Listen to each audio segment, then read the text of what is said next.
Thank you very much. Does anybody need a bio break, comfort break? A few minutes, you're okay? Yeah, okay.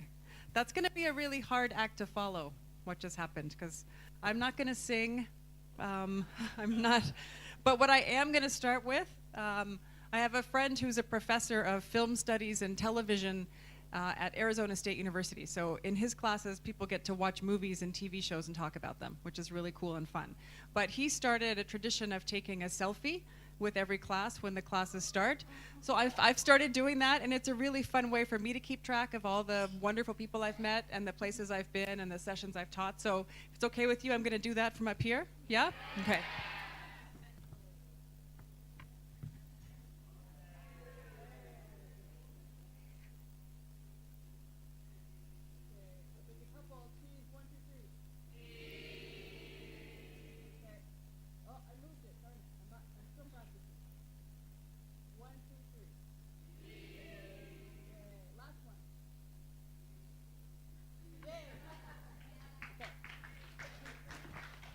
Thank you very much.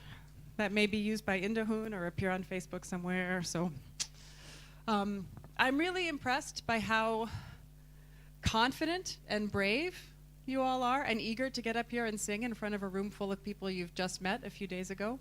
I'm very shy about those things, singing, but I think that's really cool that you guys are that confident and brave to get up there and do that, and that you're actually volunteering to do it. Really neat. I'm going to talk to you a little bit about infectious disease management. The session's going to go from now, we're going to have our lunch break, and then there's going to be continued work afterwards. And I know in your manual that you received, there's a lot of additional information that hopefully you've had some time to read and digest a little bit, in addition to all of the experience and learning from your different programs that you already have, that you bring to this session. So this is going to be a very quick, sort of high-level overview of some principles of infectious disease management, with a bit more emphasis on One Health approach and some examples from some experiences of my own and from colleagues about managing infectious disease outbreaks from a One Health perspective. Sound okay? Okay. And then, of course, much more fun than me talking at you is you digging in, right, and trying something on your own. So you've probably also seen in this session that there are some infectious disease outbreak scenarios. Yeah? 4 different pathogens. And so each team is going to be assigned a particular pathogen, an infectious disease outbreak that you have to address as a team in a One Health manner. Okay, so that's going to be most of what we do in this session, is work through different options for trying to address an infectious disease outbreak with the One Health team approach. Also sound good? Yes, okay. Oops. This is very fast, okay. So we have some pretty high expectations of you from this session. I guess it's high expectations of me as well, because the competencies we'd like you to start to work on are identifying and analyzing the risk factors of a disease outbreak. What helps to cause a disease outbreak? Why do disease outbreaks happen in some situations and not others? So begin to think analytically and collaboratively with your team of multiple disciplines to identify why did these disease outbreaks occur in certain situations, okay? And to do that, you have to have these different learning objectives. Understanding principles of infectious disease risk, yeah? Modes of disease transmission, potential control measures, and then specific risk factors related to specific infectious diseases. I think we have good Wi-Fi in this room. You all have various Wi-Fi enabled devices, right? Your computers, your tablets. So while you're working on your scenarios, please use the resources that you have at hand. Use each other, but do research online as well, okay? We don't expect you to have come fully prepared and fully loaded to address all of these diseases, so do your research. And our second competency we're aiming to help you start to develop is to design and implement an action plan for addressing an infectious disease problem. It's not too soon to start. Just because you don't have a job yet in a ministry where it's your responsibility to respond to infectious disease outbreaks doesn't mean that you can't start thinking about it and start figuring out, gosh, if this was my job, because it might be some of your jobs in a couple years when you graduate, what am I going to do? How am I going to address this outbreak? Okay, and one of the things we really want you to start working on this week, and some of the participants and The competition, already mentioned this, right? You're starting to learn how to collaborate with different disciplines. You're learning about the importance of culture and values and ethics and different beliefs impacting both your own collaboration, but also supporting infectious disease outbreaks, responding to those infectious disease outbreaks. So starting to bring together all of the things you're beginning to learn across this week, okay? And that's what we're gonna ask you to do, create your own infectious disease management plan.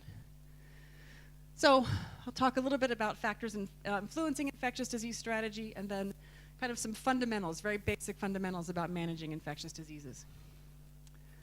Is this in focus? Is it just my eyes or my glasses that are fuzzy?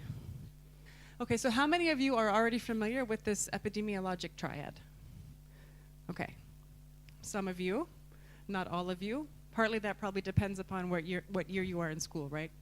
So if you don't know about it already, you're getting a jump on it for when it shows up in your curriculum. Yay! So we're teaching ahead, okay?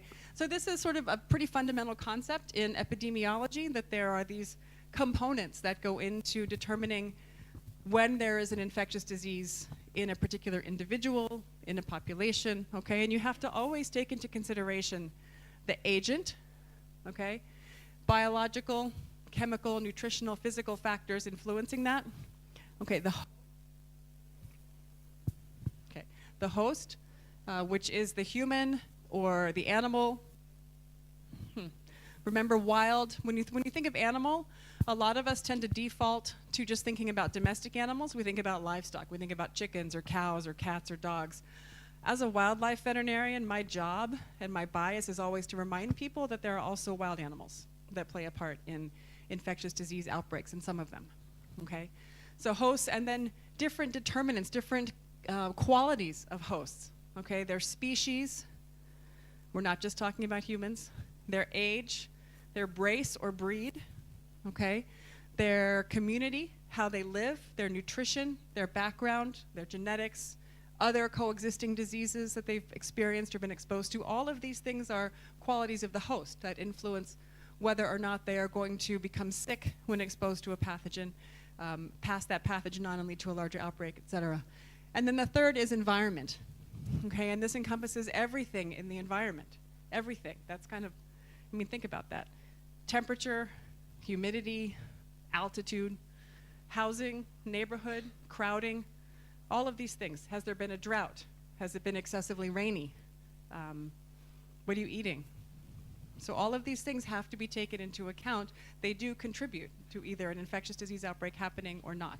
And so all of these things that contribute to potentially leading to an infectious disease outbreak happening are also places where you can intervene, okay? Where you might be able to take action to stop an infectious disease outbreak, either from happening at all or to minimize it once it does happen. And I always, it always seems strange to me, and this is again my bias, and there's already one student in here who's heard me say this very thing in a previous class last week. So when I see environment out here as just one part of this triangle or this triad, that always strikes me as a bit strange, because do hosts and agents live anywhere outside of the environment? Are we ever outside of our environment? No. So it's not, this triad does not mean to say that environment is out there by itself and it is somehow separate from host and agent, okay? So please keep that in mind. Hosts and agents are always in their particular environment, and that's something we have to keep in mind. But it's part of the triangle just because that's the diagram we like to use in epidemiology to represent these interactions. Does that make sense? Any questions about that? Okay, thank you. I like how much you respond. It's really good. Sometimes I ask questions in classes and there's nothing. People, like either everyone's asleep or they're all on their computer, or thank you for responding. Okay, so that epidemiologic triad gets, oh, heavens to Betsy. Okay, I'll get the hang of this by the time the lecture's over. The epidemiologic triad, you'll sometimes see it represented like this. If it's a vector-borne disease, you'll see vector in the middle. Okay, other people may not represent vectors explicitly. They include it either as part of the agent or the host, so you'll see these representations in different ways, but often this is what you see when it's a vector-borne disease. Give me some examples of vector-borne diseases. Okay, malaria, dengue, babesiosis, what's the vector? Ticks, okay. Lyme disease, where I come from, Powassan virus, that is a new emerging viral infectious disease transmitted by ticks in the northeast region of the United States. So vectors are important. Oh, come on. Could you just go back one? Okay. And so, again, looking at this triangle or this triad as a sort of a convenient visual representation of these interactions, you can find diagrams that get more and more complicated, that they then list different ways that these interactions, so the host and agent interactions can modify each other, okay? So when you're looking at host-agent interactions, you have to take into account things like tissue tropisms. Do all agents infect all tissues in the body similarly, or do they like to go certain places? We know they like to go to certain places, right? They have preferred tissue tropisms. Pathogenicity, right? Are all strains of the same agent similarly pathogenic? No, okay? So there's a lot of variation, okay? Immune response. Some hosts will be able to respond with an immunologic response to being infected with a particular agent. Some will not. That's either because maybe they're immunosuppressed because of a concurrent infection or a genetic disease, okay? Maybe they've been vaccinated. Maybe they've had prior exposure to this particular pathogen and the strain of the pathogen. So all of these things modify. And then host specificity, okay? We know that some pathogens, some agents, prefer certain hosts. Okay, they have strong preferences. Others have a very wide host range. Okay, all of these things, again, have to be taken into account. And so similarly, for the relationships between the agent and the environment and the host, there's all of these details. I'm going to try to just go ahead one. Okay. This is another way, this graphic is from the Australian government, and starting to look again at these sorts of interactions in a One Health way in the environment. So I like this graphic because it shows potential disease, pathogen, host, environment interactions within the landscape. And I'm sorry that it's not very easy to read, but you'll all get copies of these presentations, right? They'll have access to them so you can see it in more detail on your own screen. But it's looking at different places in the environment, right? We know that we have protected areas, national parks, forest reserves, places where the environment is as intact as possible, as little disruption by humans as possible, okay? At the edges of those protected areas are often places where there's active environmental disturbance, right? And then we have things like buffer areas, we have cities, we have roads, towns, villages, farms. All of those types of human-altered landscapes change those interactions. Okay, they change the interaction between hosts and agents and environments. So all of you are probably aware, you might have heard some already this week about disease emergence, emerging infectious diseases, pathogens that are shared amongst humans and other animals. There's a lot of attention on the risk of emerging infectious diseases, specifically on pathogens coming from wildlife to people, things like Ebola and SARS and MERS and Nipah virus. What I want to say is that these interactions are very important, and humans have always driven the evolution of their own shared pathogens. Okay, it's human behavior that determines what other potential reservoir hosts, what animals we interact with the most. Okay, and we share pathogens with the animals we interact with the most. That's not something new. That's not something surprising. Okay, where are new pathogens supposed to come from? Say again? Can't hear you. From the mutation? From mutations, right. So new pathogens come from mutations, from existing pathogens changing, okay, genetically changing so that they can infect different hosts, right? They're not coming from outer space. Never have we proved that new pathogens have come from outer space, okay?